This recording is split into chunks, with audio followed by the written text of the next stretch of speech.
Today, we're reacting to some of the best and worst career advice on social media. I'm Jen, a career coach and your go-to gal for all things career advice. And I'm Gina, and hopefully we're gonna help some people get their next job. Welcome to Job Search Stories. Wait. Before we start, we have to acknowledge. We're wearing pajamas. It's pajama day. Pajama day. Look, we're just like you. Yeah. We're very relatable and we're job searching in our jams. All right, now we can get started. Let's get into it. Okay, so we're gonna play a game. We have played this game before. We are going to judge some bad career advice. It's another game of slay or nay. This comes from a Reddit post. This Reddit user says, what's one of the worst getting a job advice you've heard? And so the first comment says, walk into the office of the company you want to work for and ask for a job. 1, 2, 3. Nay. It is a nay. Walking into the office of a company you want to work for and asking for a job is bad career advice. This next comment says, harass the manager after the interview until you get the job. 1, 2, 3. Boop. Both of us say nay, but I think I know what you're going to say. So What is it? it's the wording. It's the way they're phrasing it. You can follow up with the hiring manager. Yeah. You don't have to harass them and get like a stalking charge. Absolutely. Yeah. Harassment shouldn't be in any part of It's illegal. the hiring process. Yeah. You're correct, Gina. It is okay to follow up.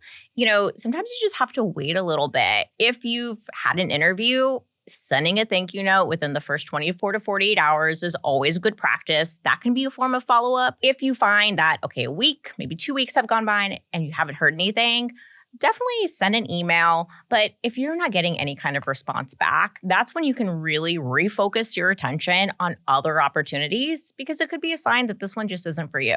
It's just probably not a company that you would want to work with. It's just that it didn't work out. But harassing is the wrong verbiage. Don't do it. The next comment says, I recently graduated with my master's and my mom said I needed to only accept positions that were paying over $90K. 1, 2, 3. Bad. Nay. We're so in sync. We're so in sync today. I think it's so the in sync. It's matching the jams. We're pajamas. relaxed. Yeah. We're like, Yeah, we're just like on the same flowy. wavelength. I feel Yeah. this. I feel really good for us right now. Yeah. First of all, congratulations on getting your master's. What an accomplishment. Good for you. But let's be realistic. Let's be realistic. I mean, we did mention this in another episode. You know, there are studies that are showing that recent graduates are underemployed. And that underemployment essentially means they're having to take jobs that don't require a degree. Mhm. So it's a likelihood that those jobs may not be able to pay $90K. Yeah. Also, depending on your degree, where you live, your industry, there's a really good chance that an entry-level position, even for a master's graduate, may not pay $90K. Yeah. The next comment says, the advice to use Google and social media to find the email of the hiring manager / HR leader for the position and reaching out to them before the interview. 3, 2, 1. Oh. Nay. Slay! What? I have seen people who, like, after applying to the job, have reached out to, like, the recruiter, the hiring manager, or Mhm. someone at the company to just, like, be like, hey, I just applied for this job. Da-da-da-da-da. So I do think it has helped some people, only because there are just so many people applying for certain jobs. I don't think you should do that for every type of job, but I think for some, it does work out in people's favor. So You know, you might have just swayed my opinion. Oh my I gosh. would typically say don't reach out to people if you haven't already had the interview with them, Yeah. because if you found their professional email address, go ahead. You can Yeah. say, I've applied for this position. I'm really interested in interviewing. I really hope to speak with you soon. Yeah.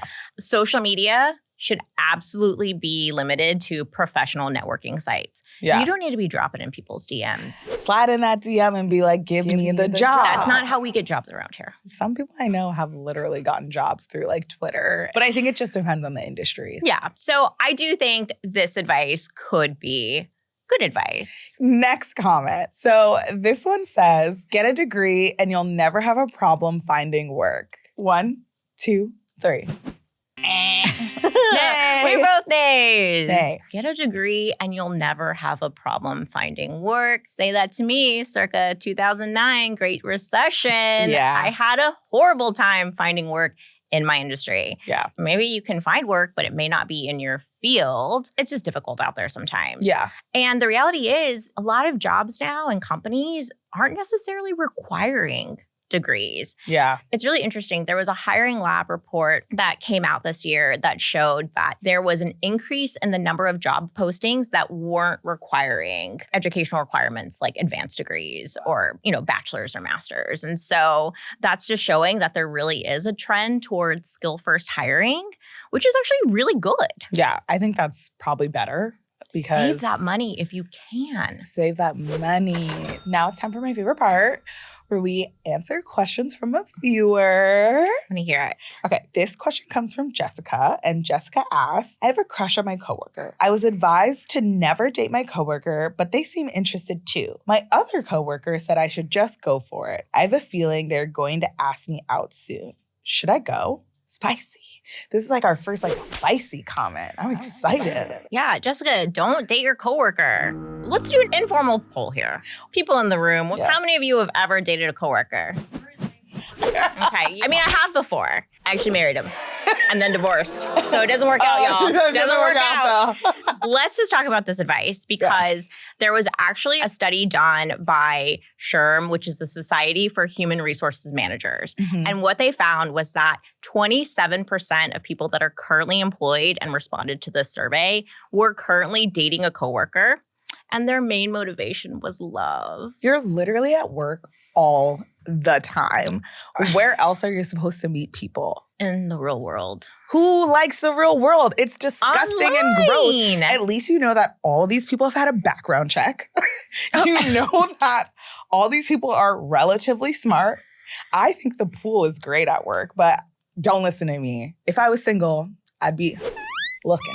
Never date your coworker, but I'm not your mama. So you can do whatever you want to do. So what should Jessica do? Look, I think if Jessica wants to date that coworker, Jessica go and date that coworker. Yeah. So what I would say to Jessica and to anybody out there who's considering dating a coworker, before you date them, you should really have an honest conversation about potentially dating outside of work, not bringing your relationship into the workplace.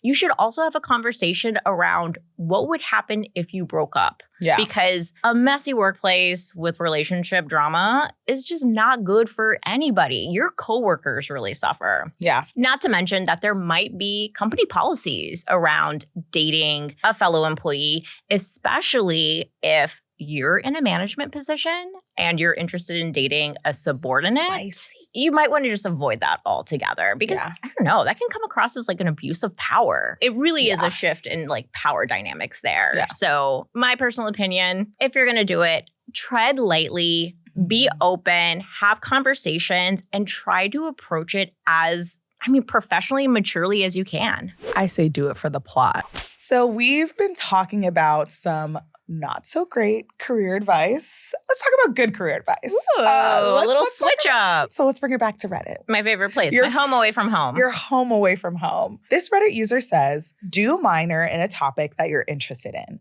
but major in something that's lucrative. College is an investment. Do you think that's good advice? I do think it's good advice to tell someone to minor in something you're really interested in, but major in something lucrative. Because this person's right. College is an investment. If you have decided that college is right for you, I would apply this advice because recent stats show that the average cost of college is about $38,000 per year. So that really is an investment. So if you can come out with a bachelor's degree in a career that does have a high starting salary, that's really good for you. The next user says, if you stand outside your job before the start of your day and have to hesitate and psych yourself up to get yourself to go in, you need to find a new job. The result, at the time I switched from working with the public to a more clinical setting, and I'm much happier. I do think it's good advice where if you are getting the Sunday scaries every day, that's not the right work for you. The Sunday through Saturday scaries. The Sunday, Monday, Tuesday, Wednesday, Thursday, Friday, Saturday scaries, right? It's 7 days a week. Yeah. You don't want to work. It could be time to find something new. Yeah, like don't let your job affect your mental health. Last one. Another user says, I've learned to change jobs every 2 years thanks to learning on Reddit that your income will increase if you do so. So far, I've been in my field for 5 years now and started with an income of $45K. Now, 5 years later, income for 2024 is looking like I'll be earning $100K just by changing roles/jobs every year and a half. Best advice I've gotten. I know you love this advice. I love this advice. Switching jobs every couple of years is good advice to increase salary. Mm-hmm. It's been proven. It's down to the numbers. You know, when we think about what a yearly merit increase is, the Society for Human Resource Management says that this year, the average increase is 3.3%. Wow. However, if you were to switch jobs, it's very common for people to negotiate a salary that's 10 to 20% higher than what they're currently making. So I know I'm bad at math, but I do know That's money. That's a much bigger increase. Look at those shoes. For those she listening, said, get that money. she got money signs on her shoes because she's all about that cash. I want you to get that cash. I know a lot of people like me, struggle with deciding what they're going to do versus like what their parents want them to do. Mm-hmm. So we have a post from Reddit and I want to read it to you and I want to get your thoughts. Okay. So a Reddit user says, I respect my parents' decisions and understand that they know my strengths and weaknesses. My dad wants me to major in computer science. I got A's and B's in this major, but I just find the work so boring and uninteresting. I've been wanting to major in psychology ever since I took an intro to psych class, but a lot of people I talk to, school counselors, dad, therapists, tell me to stay in computer science and that I'm more suited for it. Computer science is a safe choice and psychology is my passion. Which route would you advise me to go into? What career do you think this person should go into? Well, it sounds like they're getting a lot of opinions already. I really don't feel comfortable answering it because career path decisions, first of all, aren't mine to make for somebody else. It really is a personal decision. Have you had to choose between what your parents want for you and your passions? I never had to choose between my passion and parents. I try not to put that pressure on my own daughter. My eldest daughter is 20 years old. She's just now recently started in a trade school, which was her decision. You know, I try to give her that space because working at the university, I saw so many students who took majors because they felt like they had to. They felt like it was going to make them really good money or, they were advised to, but they really weren't excited about it. So come graduation, they really weren't into job searching because they weren't even really sure that they wanted to be doing that type of work. But what about you? Have you ever had to decide between what your parents wanted and what you were passionate about? I feel like I put this like non-existent pressure on what I thought my mom wanted me to like be. I think when you're like a child of an immigrant, it's like you're supposed to become a doctor or a lawyer. Basically, I was putting the pressure on myself. But then my mom like one day was like, do whatever you want. Like, I don't care. Live your life. I mean, that's pretty good advice from your mom, right? That's support. Yeah. When and if you got career advice from your parents, did you even care? If it's coming from your parents, of course you care. Yeah. Because your parents, I think in most cases are really kind of like the pinnacle. It's their job to teach you. And so when they give you advice, you really take it to heart. You know, I think most college students do go to their parents for career advice. This is going to sound really bad, but I don't think that people should go to their parents for career advice. I think you should go to career services for career advice. The career services office love you. Shout out to career services. Were your parents supportive of your career choices? Yeah, absolutely. If you're ever on our YouTube channel and you lurk in the comments, my mama is posting on all of those. If she sees a video on the Indeed's YouTube channel that does not have me, she will write, where's Jen? There was a study done by the National Career Development Association that was actually done with middle schoolers. And the results of it showed that when parents were just supportive and listened to their children, instead of trying to educate them on actual professions, the students were more interested in learning about different careers and were actually more self-motivated to later on pursue different things. And so we just need love and support from our parents. It's actually more effective. The same thing. I really think it's like so interesting how far love and support can go. It goes a long way. It just does. tell your kids you love them. Love them kids. You're everybody's auntie, you're everybody's mama, you're the career mama. How should people go about choosing a career path, especially if they're like just about to graduate or going into college? To choose a career path, I would always recommend that you start with a self-assessment. And self-assessment is so important. Career planning, job search planning, asking some basic questions. What do you like to do? What are your strengths? What are your interests? Thinking about work that you've done in the past can be really helpful. Were there certain components of the work that you liked or didn't like? Once you have that information, you can start looking for jobs that kind of meet those criteria. And as you're researching jobs, you're going to want to be paying attention to educational requirements or experience, because what you might find is that it's going to take so much upskilling that maybe that career path isn't for you, but maybe there's something that wouldn't take that much upskilling to where you could transition to it a little bit more easily. Yeah. And then that's when you're going to want to start focusing on upskilling. And there are just so many free resources available. You can take free online courses, you can watch videos, you can volunteer. There's just a lot of great ways to gain that experience so that you can eventually either transition to a new career or just have identified, okay, I know I need to do all these things. This is the path that I'm on. I know the first step I need to take. Have you ever heard the term succeeding in silence? My understanding of what succeeding in silence is just not really talking about what your achievements are, right? You're not self-promoting. You're not talking about all of the great work that you've done. It can be seen as taking a very humble approach to success. Yes. Do you think that being humble at work can be detrimental to your career journey? I do believe that succeeding in silence at work can negatively impact you. Yeah. Because sometimes you really have to sing your own praises. Yep. How are people, especially your manager, in a remote environment, for one, going to really know what you've accomplished or achieved if you're not sharing that information with them? Can somebody actually succeed in silence? I don't think it's about not talking about your accomplishments at all. I think it's about talking about them with the right people. Yeah. So, being silent with coworkers maybe and not necessarily bragging about your achievements or your promotions, that can come across as a little bit icky sometimes. Yeah. However,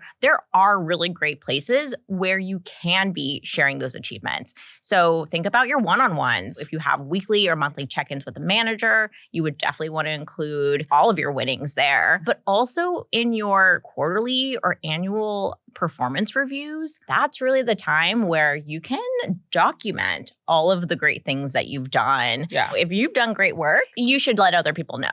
Now it's time for my other favorite time of the episode, which is to giggle. I just love to make you giggle. I'm just going to read some points from this little Reddit post. Sage advice with the rolling eyes emoji. At your next job interview, do the following. And I'm only going to read a couple of them because it's very long. Ask your potential employer for a minimum of $1,600 a month to start.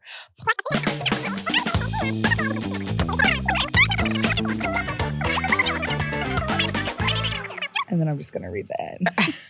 If you can't get all these benefits from your potential employer, then maybe you should consider looking into the U.S. Navy. This is just a part of our benefits package. Oh my gosh. It was bait and switch. Bait and switch. So literally all this stuff is just for people who would be joining the Navy.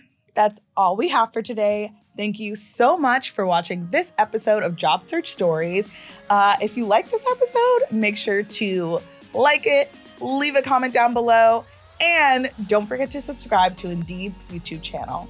Bye. Bye. I'm so excited.